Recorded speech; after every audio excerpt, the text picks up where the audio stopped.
this is Jodi. Thanks for joining me. Today I'm going to show you how to make this quick and creative card that features the Curvy Corner Trio Punch as well as the Into the Woods Designer Series paper. All of these products, as well as the stamp set that I'm using, are from the Stampin' Up! Holiday Catalog. The thankful image that you see is from this host set. It's called 6 Sayings. It's got these cute, versatile fall holiday sayings. And you might wonder how you can get a host set without hosting an actual party. When you place an order that's at least $150 retail before shipping and tax, you get host benefits, and you can choose to use those host benefits on the host exclusive stamp sets like the 6 Sayings. So our card base is rich raspberry. It's 8.5 by 5.5, and I folded it in half. I'm going to stick it in this punch. One thing to note, first of all, I did do a video just showing how to use this, so if you haven't seen that, go ahead and check that out.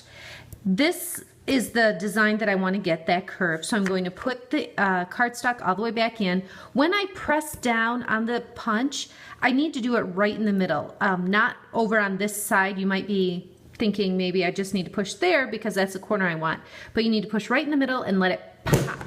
So I want an abrupt pop, especially because I'm going through 2 layers at once here. So I did that corner. I'm going to do the opposite corner farthest away from it. And now the key is to flip.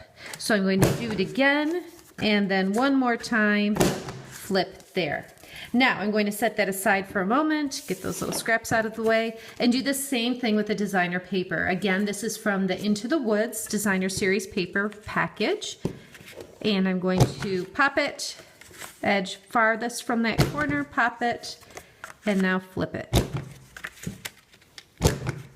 So I've got the next layer there, and then this is some of our thick white cardstock. It's a little heavier than our regular Whisper White. Let me think. This one is 3 3/4 by 1 3/4.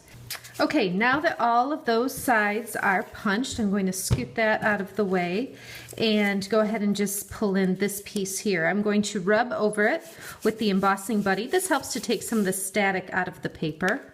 And then I'm going to use Versamark ink with that thankful image.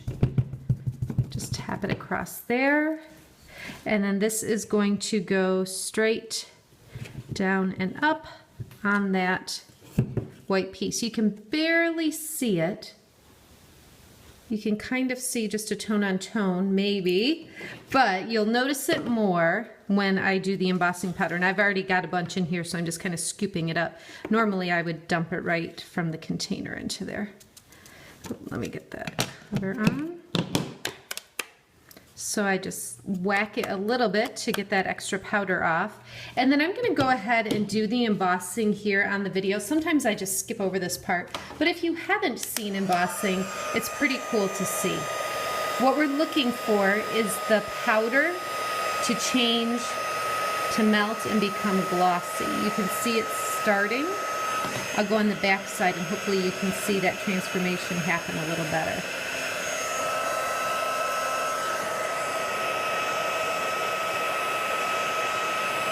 And now instead of that dull powder, it's a shiny, raised, embossed image.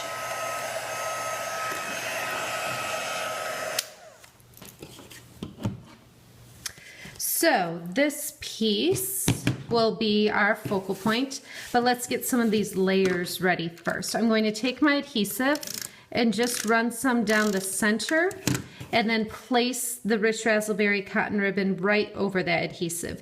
I try not to put adhesive on the ribbon itself just because it's hard to get it to stick. So it's easier to do it on the cardstock and then just set the ribbon down into it. And then I'll put some more right along the back of this piece of soft suede. This is 1 inch by 4 3/4. And I'll set that right across here. And then this piece will get some adhesive in the corners and some in the middle, and this will go on the card base itself. It's fun to have a card base that's actually got the curved edges too, instead of the straight edges we usually have. On the back of the Thankful, I'm just going to add some Stampin' Dimensionals. pop that up a little bit and create even more of a focal point. And then the last thing that I want to do is add some of our new gold cording. You can get this in gold or silver. I took 2 pieces that are each about 6.5 inches long. And what I'm going to do is just tie these together in a bow. So let me line up the ends a little bit. And then I'm just going to make a loop, wrap that around, and pull it through. And then just fix the ends a little bit here. Don't need it quite that big. What I found with this cording too is that you see how this one side is flipping up a little bit.